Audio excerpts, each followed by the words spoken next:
Guys, unlimited twisties dito.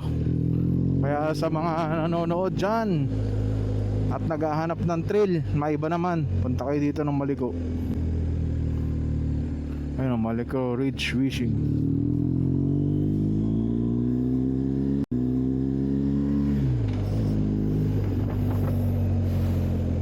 Guys, huling dumaan kami dito na nakamotor January. Kasama namin yung grupong Lakandaan, yung mga classmates ko. So ayun, dami kami nun.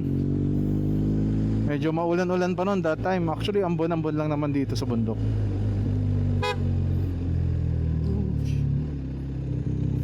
Mali yung pwesto nyo dyan, kuya.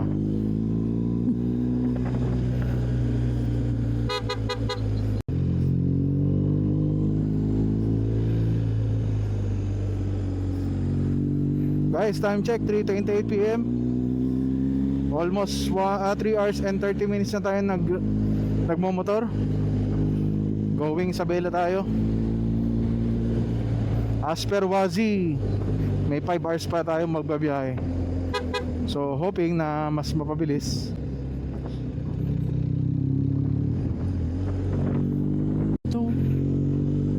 Guys, kung makikita nyo yung nasa kaliwa, yan yung tinatawag na rock netting at nailing.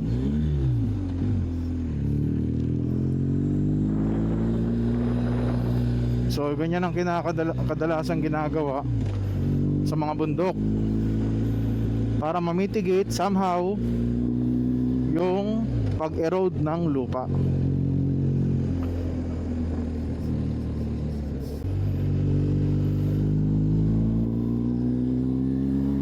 Guys, kung hindi ako nagkakamali, nakaka 50% na tayo ng Malico.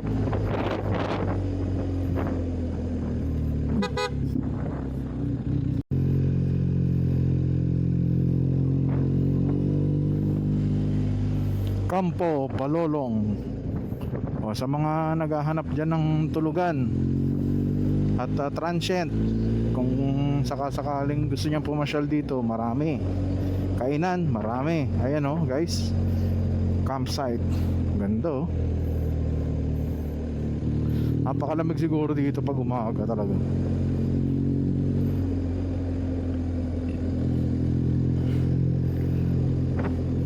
Nga pala guys, may mga base militar dito. Itong Malico pala na diskubre nung panahon ng mga Kastila. Dito naglaban, actually hindi Kastila eh. Alam ko mga Amerikano at mga Pilipino nagganon dito, nagkaroon ng clash. Kaya may mga tourist spot dito na may mga tanker. So ayun. Actually malaking tulong tong Malico sa mga biyahero na tulad namin na papunta ng Isabela o Cagayan, kasi ang laki ng nababawas na oras compare sa normal road dyan sa may San Jose, Santa Fe.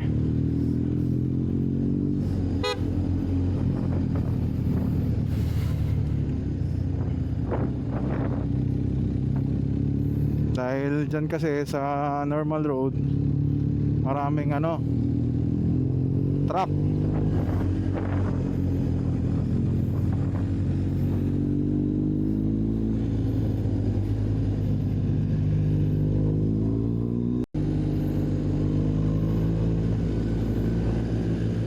Ganda.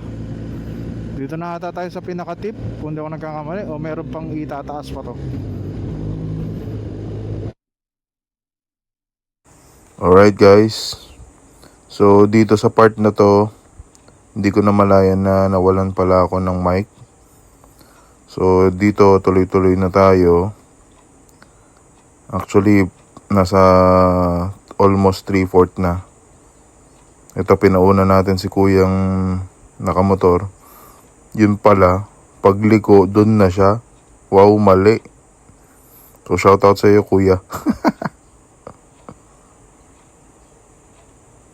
Ayos. Ride safe kuya.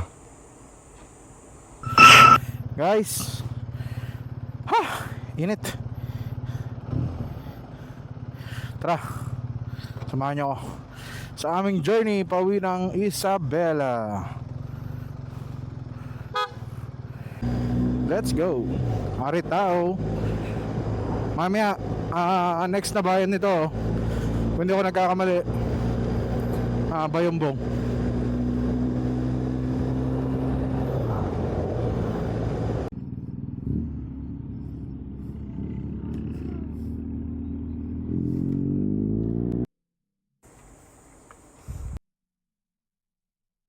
Alright guys, dito na tayo sa bandang Bagabag. Nawalan pala tayo ng mic. Time check, 4:52 PM.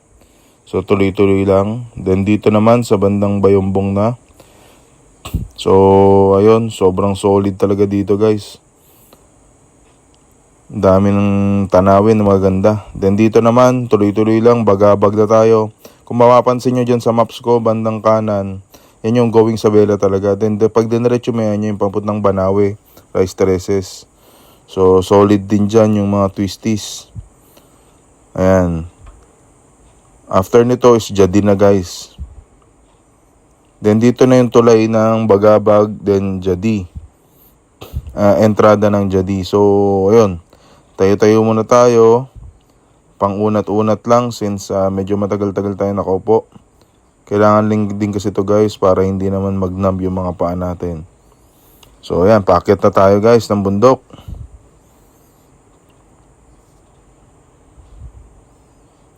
Solid, solid.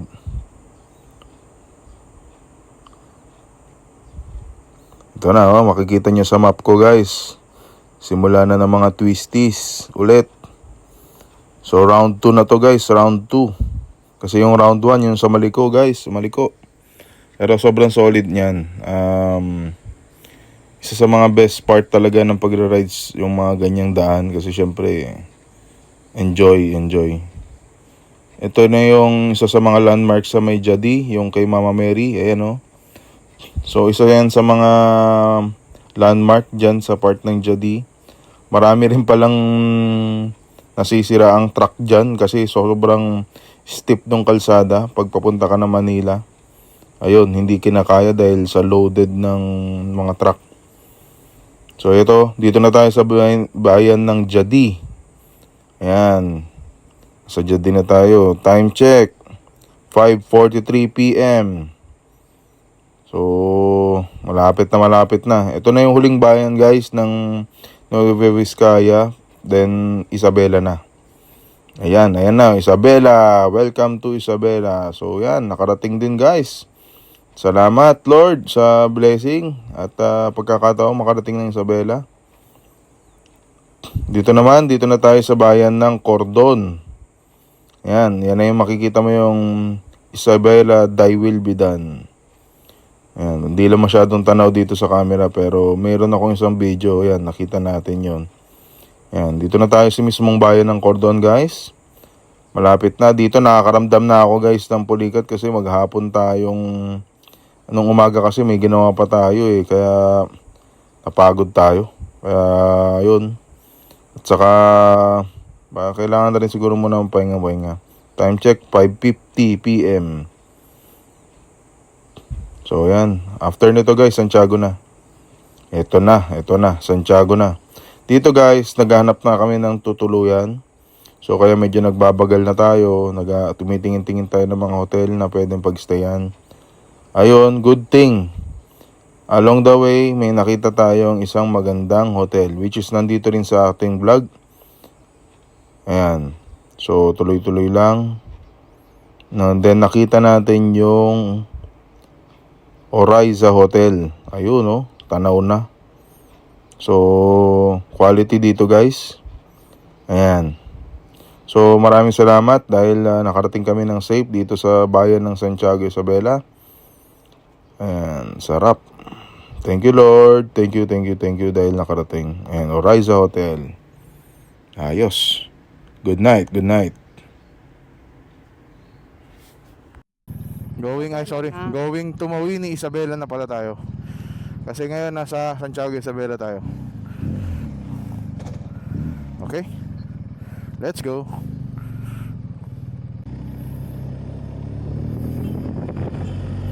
Yan, dito yung bayan ng Santiago.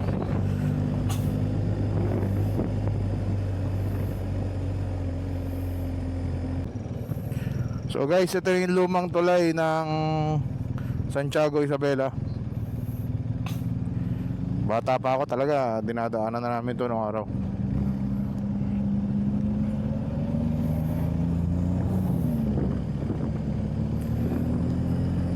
Siguro mga 80s pa to, tong bridge na to, o 70s.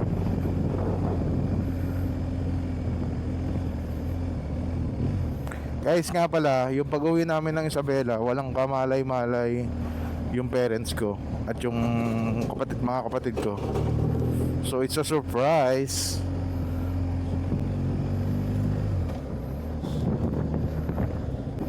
Hi guys, so time check 9:20 AM. Nandito na tayo ngayon, going Etxague na. Guys, yung dadaanan pala natin ay ang tinatawag na Old Road, going Isabela. O ito yung madalas dinadaanan ng mga bus na papuntang Cagayan. Going ano na yan, Dinadjawan, Aurora at Baler Aurora.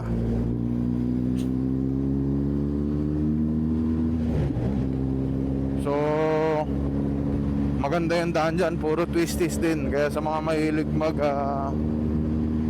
rides, isa rin yan sa mga pinupuntahan din.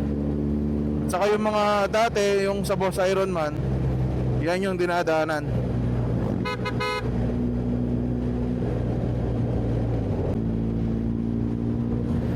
Guys, yung bayan na yan, pag diniretso, yan yung bayan ng Etxague, town proper. Ito kaliwa, ito yung going Alicia.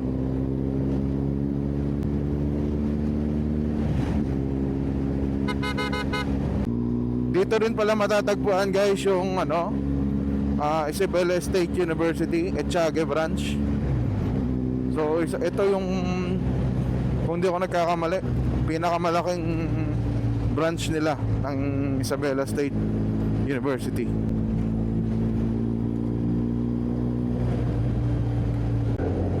Yung pala guys, yung kabilang road, yung Alicia, ay yung yung sa Valle Ramon, mas mahaba siya pero mas less yung traffic.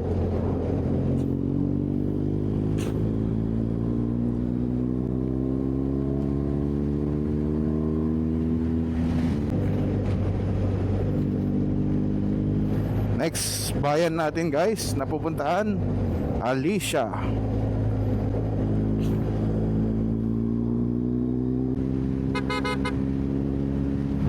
Maayos yung mga dito, oh. Nasa gilid talaga yung mga tricycle.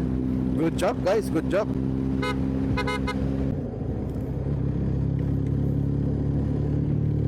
Actually first time natin dito dumaan. Bago pa to. Dati kasi yung bypass road putol. Dun yun, banda. Tapos mag-exit ka pa rin sa bayan. So useless. Ito ngayon, diretso na.